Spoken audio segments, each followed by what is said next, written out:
ಎಲ್ಲರಿಗೂ ನಮಸ್ಕಾರ. ಮತ್ತೊಂದು ವಿಡಿಯೋಗೆ ಸ್ವಾಗತ. ನಾನು ನಿಮ್ಮ ಡಾರ್ಲಿಂಗ್ ಧನು. ಜಸ್ಟ್ ಒಂದು ಅರ್ಧ ಗಂಟೆ ಮುಂಚೆ ಒಂದು ಪ್ರೋಮೋ ರಿಲೀಸ್ ಮಾಡಿದ್ರೆ ಬಿಗ್ ಬಾಸ್ ಕಡೆಯಿಂದ ಅಗ್ನಿ ಪರೀಕ್ಷೆ ಪ್ರೋಮೋ. ಎಕ್ಸಾಕ್ಟ್ಲಿ ಇದಕ್ಕೇನೆ ತುಂಬಾ ಜನ ಕಾಯ್ತಾ ಇದ್ವಿ, ಇದನ್ನ ನೋಡ್ಬೇಕು ಯಾವ ರೀತಿ ನಡೆಸ್ತಾರೆ ಅಂತ. ಈ ಪ್ರೋಮೋ ಬಂದಿದೆ. ಈ ಪ್ರೋಮೋದಲ್ಲಿ ಆಕ್ಚುಲಿ ಹೇಳ್ಬೇಕಂದ್ರೆ ಲಕ್ಷಾಂತರ ಜನ ಅಪ್ಲಿಕೇಶನ್ ಹಾಕಿದ್ರು. ಆ ಅಪ್ಲಿಕೇಶನ್ ನಾವು 60 ಜನ ಮಾತ್ರ ಸೆಲೆಕ್ಟ್ ಮಾಡಿದ್ವಿ ಅಂತ ಆಂಕರ್ ನಿರಂಜನ್ ಅವ್ರು ಹೇಳ್ತಾ ಇದ್ದಾರೆ. ಅದೇ ರೀತಿಯಾಗಿ ಅವರು ಕೊಡೋ ಟಾಸ್ಕ್ಗಳಾಗಿರ್ಬೋದು, ಅವ್ರು ಕೊಡೋ ಒಂದು ಡೇಂಜರಸ್ ಆಗಿ ಒಂದು ನಾವೇನೊಂದು ಸ್ಟೇಟ್ಮೆಂಟ್ಗಳಾಗಿರ್ಬೋದು, ಅವ್ರು ಕೊಡೋ ಒಂದು ಟಾಸ್ಕ್ ಆಗಿರ್ಬೋದು, ಅವ್ರು ಕೊಡೋ ಒಂದು ಚಾಲೆಂಜ್ ಆಗಿರ್ಬೋದು, ಇದೆಲ್ಲ ತೋರಿಸಿದ್ದಾರೆ. ಕೆಲವರಿಗೆಲ್ಲ ಉಗಿದು ಉಪ್ಪು ಹಾಕಿದ್ರೆ, ಇನ್ನು ಕೆಲವರಿಗೆ ಗ್ರೀನ್ ಸಿಗ್ನಲ್ ಕೊಟ್ಟಿದ್ದಾರೆ. ವಿಶೇಷವಾಗಿ ಈ ವಿಡಿಯೋದಲ್ಲಿ ನಾನು ಹೇಳೋದೇನಂದ್ರೆ, ಯಾರು ಸೆಲೆಕ್ಟ್ ಆದ್ರು 60 ಜನದಲ್ಲಿ 6 ಜನ ಮಾತ್ರ ಸೆಲೆಕ್ಟ್ ಆಗ್ತಾರೆ, ಇಲ್ಲ 5 ಜನ. ಆಕ್ಚುಲಿ 5 ಜನ ಸೆಲೆಕ್ಟ್ ಆಗ್ಬೇಕು ಅಂತಾರಲ್ಲ, 6 ಜನ ಮಾಡ್ಬೋದು, ಮಾಡ್ತಾರೆ ಅಂತೆಲ್ಲ ಚಾನ್ಸಸ್ ಇದೆ, ಅಪ್ಡೇಟ್ ಇದೆ, ಸರಿನಾ? ಈಗ ಈ ಪ್ರೋಮೋ ಗಮನಿಸಿದಾಗ ಏನಾಗ್ತಾ ಇದೆ ಅಂದ್ರೆ, ಎಕ್ಸ್ಪೆಕ್ಟ್ ಮಾಡಿದ್ವಿ ಇದೇ ಆಗುತ್ತೆ, ಇದೇ ಚಾಲೆಂಜಸ್ ಎಲ್ಲ ಕೊಡ್ತಾರೆ ಅಂತ. ಅದ್ರಲ್ಲಿ ಏನಾಗ್ತಾ ಇದೆ ಹೇಳಿ, ಒಬ್ಬ ಫಿಮೇಲ್ ಕಂಟೆಸ್ಟೆಂಟ್ಗಳಿಗೆ ಅವ್ರಿಗೆ ಸಗಣಿ ತಗೊಂಡು ಮುಖಕ್ಕೆಲ್ಲ ಹಚ್ಕೋಬೇಕಂತ ಹೇಳ್ತಾ ಇದಾರೆ, ಇನ್ನೊಬ್ಬರಿಗೆ ತಲೆ ಬೋಳ್ಸ್ಕೋಬೇಕಂತ ಹೇಳ್ತಾ ಇದಾರೆ, ಇನ್ನೊಬ್ಬರಿಗೆ ಕಾಸ್ಮೆಟಿಕ್ಸ್ ಅಂದ್ರೆ ನಾವು ಮೇಕಪ್ ಮಾಡೋ ಕಿಟ್ ಇರ್ತಾರೆ ಅದನ್ನೆಲ್ಲ ಹೊಡೆದಾಕ್ಬೇಕಂತ ಹೇಳ್ತಾ ಇದಾರೆ. ಇಂಥ ಚಾಲೆಂಜ್ ಎಲ್ಲ ಕೊಡ್ತಾರೆ. ಇನ್ನೊಬ್ರು ಯಾರೋ ಒಂದು ಡೋಲ್ ಹೊಡೆದಲ್ಲಿ ಗಿನ್ನಿಸ್ ದಾಖಲೆ ಮಾಡಿದೀನಿ ಅಂತ ಬರ್ತಾರೆ, ಅವ್ರದ್ದು ಒಂದು ಇರುತ್ತಲ್ಲ ಶೀಲ್ಡ್ ಅದನ್ನೆಲ್ಲ ಅರ್ಧ ಹಾಕ್ಬೇಕಂತ ಹೇಳ್ತಾರೆ. ಈ ರೀತಿ ಚಾಲೆಂಜಸ್ ಎಲ್ಲ ಕೊಡ್ತಾರೆ ಅಂತೆಲ್ಲ ಮುಂಚೆನೆ ಗೊತ್ತಿತ್ತು.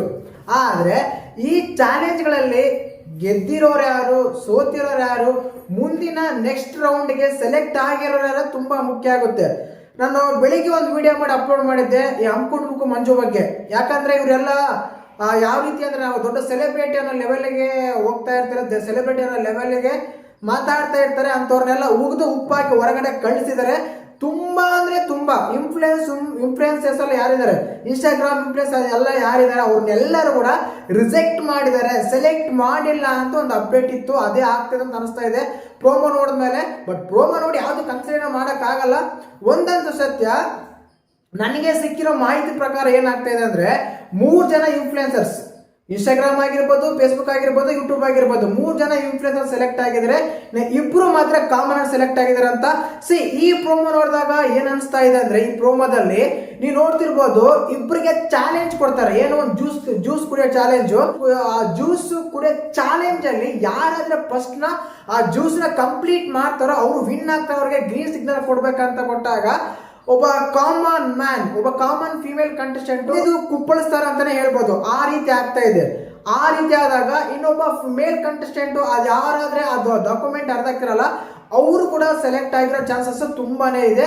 ಅವರೇ ಇಬ್ಬರಾದ್ರು, ಯಾರು ಹೇಳಿ, ಕಾಮನ್ ಮ್ಯಾನ್ಸ್. ಇನ್ನು ಇನ್ಫ್ಲೂಯೆನ್ಸರ್ಸ್ ಯಾರು ಸೆಲೆಕ್ಟ್ ಆಗಿರೋ ಇನ್ನೂ ಕಾಯ್ಬೇಕಾಗಿದೆ. ತುಂಬಾ ಹೆಸರು ಕೇಳಿ ಬರ್ತಾ ಇದೆ. ಈ ಗಂಗಮ್ಮನ ಅಂತೀವಿ, ಅವ್ರಾಗಿರ್ಬೋದು. ಅದೇ ರೀತಿಯಾಗಿ ಇನ್ಸ್ಟಾಗ್ರಾಮ್ ಅವರು JP ಅಂತ ಕರಿತೀವಲ್ಲ, ಅವ್ರಾಗಿರ್ಬೋದು. ಈ ರೀತಿ ಎಲ್ಲ ಇವರೆಲ್ಲ ಸೆಲೆಕ್ಟ್ ಆಗಿದಾರ ಅಂತ ರೂಮರ್ಸ್ ಎಲ್ಲ ಬರ್ತಾ ಇದೆ. ಬಟ್ ಯಾವುದೇ ಇನ್ನೂ ಅಪ್ಡೇಟ್ ಅಂತೂ ಇಲ್ಲ. ಇನ್ನು ಇದು ಜಸ್ಟ್ ಬಿಗಿನಿಂಗ್ ಅಂತ ಹೇಳ್ಬೋದು ಪ್ರೋಮೋ ಬಗ್ಗೆ. ದಿನ ಒಂದು ಪ್ರೋಮೋ ಬರ್ತಾ ಇರುತ್ತೆ ಇವಾಗಲಿಂದ.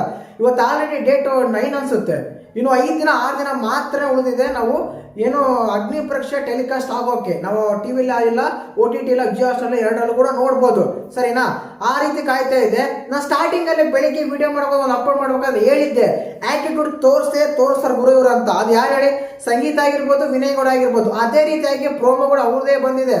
ನಾನು ಯಾರನ್ನೋ ಮೆಸ್ಸಕ್ಕೆ ಬಂದಿಲ್ಲ, ನಾನು ಯಾರನ್ನೋ ಅವ್ರಿಗೋಸ್ಕರ ನಾನು ಏನೋ ಮಾಡಕ್ಕೆ ಬಂದಿಲ್ಲ ಅಂತ ಅಂದಾಗ ವಿನಯ್ ಗೌಡ ಖಾಲಿ ಮಾಡ್ತಾ ಇರೋ ಅಂತ ಹೇಳ್ತಾ ಇದ್ದಾರೆ. ಎಕ್ಸಾಕ್ಟ್ಲಿ ನಡೆಯೋದು ಅದನ್ನೇ. ಕಾರಣ ಏನಂತ ಹೇಳಿ, ಈಗ ನೀವು ಅಲ್ಲಿಗೆ ಬಂದ್ಮೇಲೆ ಜಡ್ಜಸ್ ಅನ್ನೋ ಒಂದು ಸ್ಥಾನ ಮೇಲೆ ಕುಂತಿದ್ದಾರೆ ಅಂದ್ರೆ, ಅವ್ರೇನೋ ಹೇಳಿದ್ದಾರೆ, ಅವ್ರು ಆ ಕೆಲಸ ನೀವು ಮಾಡ್ಬೇಕಂದ್ರೆ ಮಾಡ್ಲೇಬೇಕಾಗುತ್ತೆ. ಮಾಡಲ್ಲ ಅಂದ್ರೆ ಹೇಗೆ ಹೇಳಿ, ಅವ್ರಿಷ್ಟ. ಅದು ಈಗ 50% ಡೈರೆಕ್ಷನ್ ಡಿಪಾರ್ಟ್ಮೆಂಟ್ ಇದ್ರೆ, ಇನ್ನು 50% ಅವ್ರ ಕೈಲಿರುತ್ತೆ. ಏನ್ ಡಿಸಿಷನ್ ತಗೋಬೇಕನ್ನೋದು ಅವ್ರ ಓನ್ ಇದಾಗಿ ಕೆಪಾಸಿಟಿ ಇರುತ್ತೆ. ಆದ ಕಾರಣ ಅವ್ರು ಹೇಳಿದಾಗ, ಅವರು ಯಾವುದಾದ್ರು ಒಂದು ಟಾಸ್ಕ್ ಅಂತ ಮಾಡಬೇಕಾದಾಗ ಮಾಡಲೇಬೇಕಾಗುತ್ತೆ. ಅಲ್ಲಿ ಸ್ಟೇಜ್ ಮೇಲೆ ಹೋಗ್ಬಿಟ್ಟು ನಾನು ದೊಡ್ಡ ಸೆಲೆಬ್ರಿಟಿ ಥರ ನಾನು ಮಾಡೋಕ್ಕಾಗಲ್ಲ, ನಾನು ಯಾರೋ ಮೆಚ್ಚಕ್ಕೆ ಅವಶ್ಯಕತೆ ಇಲ್ಲ, ನಾನು ಮೆಚ್ಚಲ್ಲ ಅಂತ ಹೇಳಿದ್ರೆ, ನೀನು ಅವ್ರ ಮೆಚ್ಚಕ್ಕೆ ಬಂದಿರೋದು, ಬೇರೆ ಯಾರನ್ನೂ ಅಲ್ಲ. ಅಂತರ್ ಬಿಗ್ ಬಾಸ್ಗೆ ಹೋಗ್ಬಾರ್ದಲ್ಲ. ಶ್ರುತಿ ಮೇಡಮ್ ಅವ್ರು ಡೈಲಾಗ್ ಹೇಳ್ತಾರೆ, ನೀವೆಲ್ಲ ಬಿಗ್ ಬಾಸ್ ಹೇಗೆ ಹೋಗ್ತೀರಾ, ನಿಮ್ಮಂತರೆಲ್ಲ ಬಿಗ್ ಬಾಸ್ ಮೇಲೆ ಹೇಗಿರ್ತಾರ ಅಂತ ಹೇಳ್ತಾರೆ.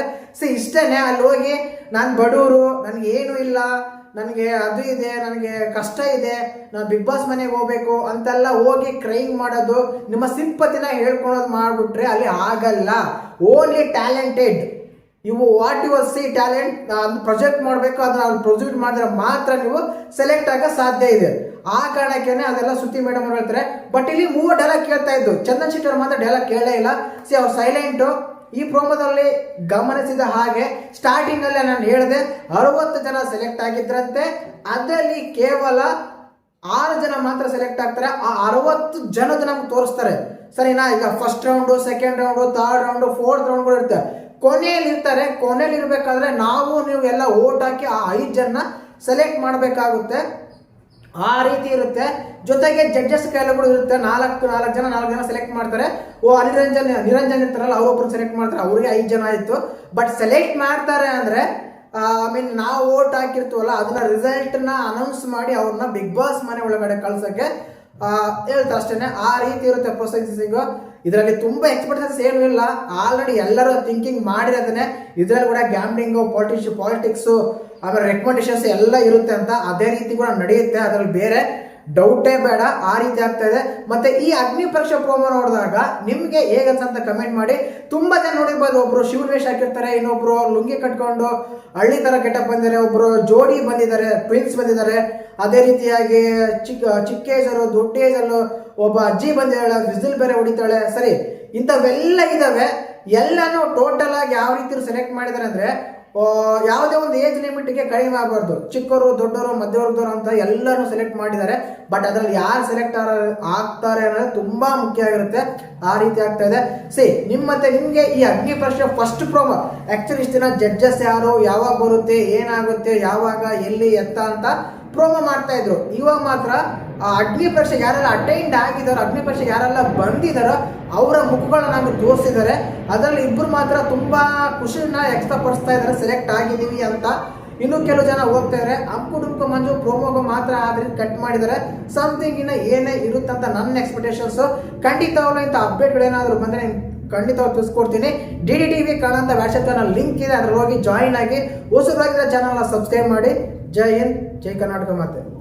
ಅದೇ ರೀತಿಯಾಗಿ ಚಿಕ್ಕ ಏಜರು, ದೊಡ್ಡ ಏಜಲ್ಲೂ ಒಬ್ಬ ಅಜ್ಜಿ ಬಂದಿದ್ದಾಳೆ, ವಿಸಿಲ್ ಬೇರೆ ಹೊಡಿತಾಳೆ. ಸರಿ, ಇಂಥವೆಲ್ಲ ಇದಾವೆ. ಎಲ್ಲಾನು ಟೋಟಲ್ ಆಗಿ ಯಾವ ರೀತಿ ಸೆಲೆಕ್ಟ್ ಮಾಡಿದ್ದಾರೆ ಅಂದ್ರೆ, ಯಾವುದೇ ಒಂದು ಏಜ್ ಲಿಮಿಟ್ಗೆ ಕಡಿಮೆ ಆಗಬಾರ್ದು. ಚಿಕ್ಕವರು, ದೊಡ್ಡವರು, ಮಧ್ಯವರ್ಗದವರು ಅಂತ ಎಲ್ಲರೂ ಸೆಲೆಕ್ಟ್ ಮಾಡಿದ್ದಾರೆ. ಬಟ್ ಅದರಲ್ಲಿ ಯಾರು ಸೆಲೆಕ್ಟ್ ಆಗ್ತಾರೆ ಅನ್ನೋದು ತುಂಬಾ ಮುಖ್ಯ ಆಗಿರುತ್ತೆ. ಆ ರೀತಿ ಆಗ್ತಾ ಇದೆ. ನಿಮ್ಗೆ ಈ ಅಗ್ನಿ ಪರೀಕ್ಷೆ ಫಸ್ಟ್ ಪ್ರೋಮೋ ಆಕ್ಚುಲಿ ಇಷ್ಟು ದಿನ ಜಡ್ಜಸ್ ಯಾರು, ಯಾವಾಗ ಬರುತ್ತೆ, ಏನಾಗುತ್ತೆ, ಯಾವಾಗ, ಎಲ್ಲಿ, ಎತ್ತ ಅಂತ ಪ್ರೋಮೋ ಮಾಡ್ತಾ ಇದ್ರು. ಇವಾಗ ಮಾತ್ರ ಅಗ್ನಿ ಪರೀಕ್ಷೆ ಯಾರೆಲ್ಲ ಅಟೆಂಡ್ ಆಗಿದಾರೋ, ಅಗ್ನಿ ಪರೀಕ್ಷೆ ಯಾರೆಲ್ಲ ಬಂದಿದಾರೋ ಅವರ ಮುಖಗಳನ್ನ ನಮಗೆ ತೋರಿಸಿದ್ದಾರೆ. ಅದರಲ್ಲಿ 2 ಮಾತ್ರ ತುಂಬಾ ಖುಷಿನ ವ್ಯಕ್ತಪಡಿಸ್ತಾ ಇದ್ದಾರೆ, ಸೆಲೆಕ್ಟ್ ಆಗಿದ್ದೀವಿ ಅಂತ. ಇನ್ನು ಕೆಲವು ಜನ ಹೋಗ್ತಾ ಇದ್ದಾರೆ. ಅಂಕು ಮಂಜು ಪ್ರೋಮೋಗೆ ಮಾತ್ರ ಆದ್ರೆ ಕಟ್ ಮಾಡಿದ್ದಾರೆ. ಸಮಥಿಂಗ್ ಇನ್ನ ಏನೇ ಇರುತ್ತಂತ ನನ್ನ ಎಕ್ಸ್ಪೆಕ್ಟೇಷನ್ಸ್. ಖಂಡಿತವಾಗ್ಲೂ ಇಂಥ ಅಪ್ಡೇಟ್ಗಳೇನಾದರೂ ಬಂದರೆ ಖಂಡಿತವಾಗಿ ತಿಳಿಸ್ಕೊಡ್ತೀನಿ. DDTV ಕಾಣಂತ ವಾಟ್ಸ್ಆಪ್ ಚಾನಲ್ ಲಿಂಕ್ ಇದೆ, ಅದ್ರಲ್ಲಿ ಹೋಗಿ ಜಾಯಿನ್ ಆಗಿ. ಹೊಸದಾಗಿರೋ ಚಾನಲ್ನ ಸಬ್ಸ್ಕ್ರೈಬ್ ಮಾಡಿ. ಜೈ ಹಿಂದ್, ಜೈ ಕರ್ನಾಟಕ ಮಾತೆ.